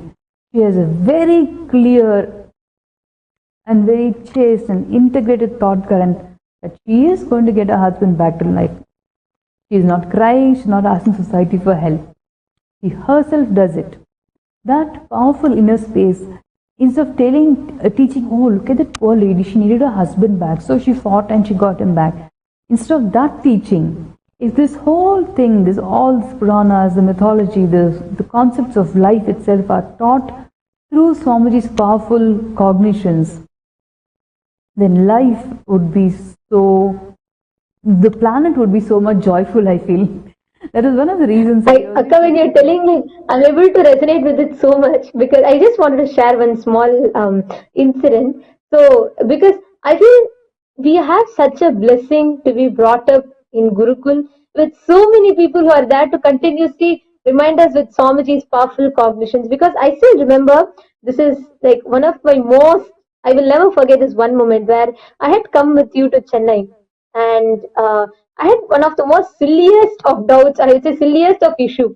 But at that time, you just reminded me of one teaching. You were talking about powerful inner space, and at that time you gave that example. If you, I'm sure you'll remember. You gave that example of how the mother's concern, like when the child goes next to the fire, that even though first time the mother will, when the child burns the hand, even though the child will tell the mother that I will not go again and touch the fire and burn the hand, but the mother will always keep an eye on the child just to make sure that the child is safe. And you gave very beautifully, you made me understand how Swamiji's compassion is the same. Growing up in Swamiji's ambience, that is a real freedom where we all still have devices, we make websites, but even though we have the freedom, we are never really tempted to go and do something wrong with it. And even if there's any issue, even if there's a small this thing, we know we have the powerful cognitions, we have right people to remind us around. Like how you spoke to me that day, really that was such a huge click, that was such a beautiful, powerful cognition in me. Like at the right time you reminded about it. But at the same time, now so many people outside and kids outside, women orchids, and you were talking about feminism. One side where suicide, acid attacks, and rapes, that is happening, and on the contrary, in the name of feminism, it is becoming literally like a fight for just cerebral opportunities, or saying, oh, you have to pay the bill, a man has to pay the bill, and man has to hold the door for women. It is becoming like that. So I just wanted to ask you, what do you think exactly is the empowerment that a woman needs? What exactly is the not just a woman, anyone? What exactly is the empowerment that people need today in the society with the way it's progressing? From my personal experience of what the last 10 years I have seen, or the life before that, I think the simple teachings of Swamiji of completion, powerful cognitions about yourself, especially this teaching of Swamiji's of completion with self-doubt and self-hatred, and we bury it so deeply inside that comes out as violence and hatred towards others. But actually, when you apply these principles, you start understanding that it is you yourself that you start hating for various reasons which are not even relevant or even valid. And you were telling that the powerful cognition that I gave you, it is what I see Swamiji live actually. So in the last few years, everybody knows how much he's been persecuted and how many assassination attempts he has been through. Even through all this, his first concern would be for all his Gurukul kids and his sannyasis and brahmacharis. They say, no, first let's find out, did they have this, did they have that, do they have enough food, do they have enough, are they protected properly? When you see that, it actually shakes your very core. It makes you believe in that much of goodness is possible. Because sometimes I feel we ourselves are in so much of trouble. Why are we, having so much concerns about others? We have too much issues to deal with, I would feel. But then on one side, though I was feeling like that, I would see Swamiji exactly the opposite way. As a normal person, if I'm going through so many issues, I would not be much concerned even about my own siblings. I would not even be, I myself have so many problems, I really can't pay much attention to all this, so just forget it. And family also, friends also will understand. But with Swami, it is never that. This is separate, that is separate. And his concern for people, devotees, their healing, no matter what intense persecution would be going on, we would be having to protect and defend so many things, including Swamiji. But if there is any devotee who is asking for healing, or any Adinavasi who needs to be healed, I have seen Swamiji spend endless hours sitting with them and talking to them, giving them powerful cognitions. And I truly believe that with Swamiji in this planet, human beings suffering is extreme foolishness. There cannot be a more foolish time for humanity to suffer when Swamiji is walking on this planet. Because I have seen and I have experienced, just by his presence, the way he radiates himself, it brings smile on people's faces. I remember, Akka, so many times you'll always share, when Swamiji is there, no human has a right to suffer. As when Swamiji is there on planet Earth, so many times you have always told this, that many times you have shared that as your goal. Like, when Swamiji is there, nobody should miss him. Nobody should ever miss what Swamiji has got for the humanity. It is such an inspiration for all of us, Akka. Really, thank you so much for being here today, Akka, because what questions I ask is not just for me, but so many of us have lots of questions like this, where we have learned many things from you, but we always wanted to have even more an insider's view of how you dealt in so many situations and how you have stood up for Swamiji. So really, thank you so much, Akka. Really, I want to thank you kids for giving me this opportunity to talk to you, because one, I get to see you all after such a long time, so I am so delighted with that. And the only, again, I just want to leave behind one thought current I want to leave behind after all our conversation is, this powerful inner space is the most important gift that Swamiji has given all of us. And if we are just able to teach people, I mean every human being on this planet, I think suffering would not even be in anybody's dictionary. Like you told, Numa, like for you, fear nor greed was ever in a dictionary. The word depression was not even in your dictionary, even though you're a kid who's in this today's world. That would be the world that we can create if we all go out and teach the world the powerful cognitions and absolute confidence in yourself. It's absolute confidence. All these teachings give you the unshakable faith in your decision making, the unshakable faith in your ability and the capacity to take the right decisions in life. And that removes so much of conflict, that removes so much of suffering in life itself. I think unless individual transformation happens from the root level, from the root pattern that Swamiji shares about, from that level, unless the individual transformation happens, we talk about global transformation or global peace is just like Swamiji is we talking about, fantasizing and deluding ourselves. Global peace is possible without individual transformation. Actually, Akka, be it powerful cognitions, the powerful inner space like you were sharing, and having a lifestyle without fear or greed. Every bit of what you shared, I'm sure, is not a mere story that we all will remember, but it has certainly ignited a very thought provoking conversation in each of us, not just for me. I'm sure every viewer that is watching this entire conversation with us, for each of you, it would have provoked a very thought provoking conversation in each of us. Because individually, for each of us, as a woman, as a child, a man, or human beings, we may face so many conflicts, so many challenges in our life. And we too will want to fight against and stand up for. And listening to you has surely ignited that passion in each of us, the strength and desire in me to discover my powerful inner space and to stand up for the mission that Swamiji has come down to give the humanity.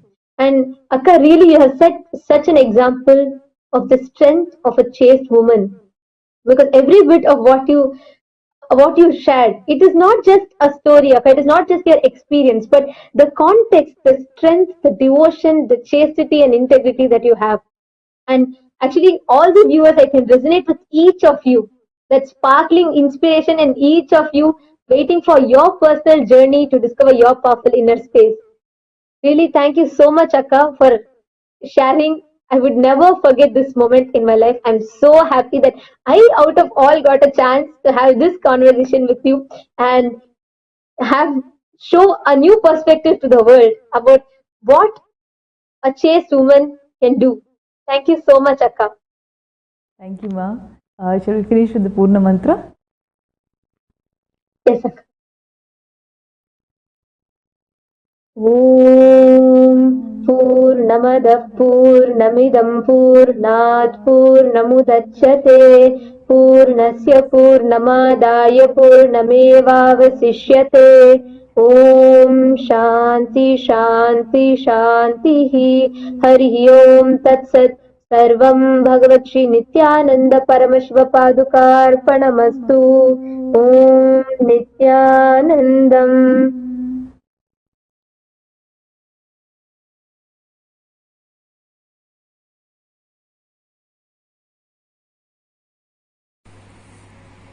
Nithyanandam Akka, thank you so much for this wonderful, exciting interview. I wouldn't even say it was an interview, it was a beautiful rendezvous with you. And we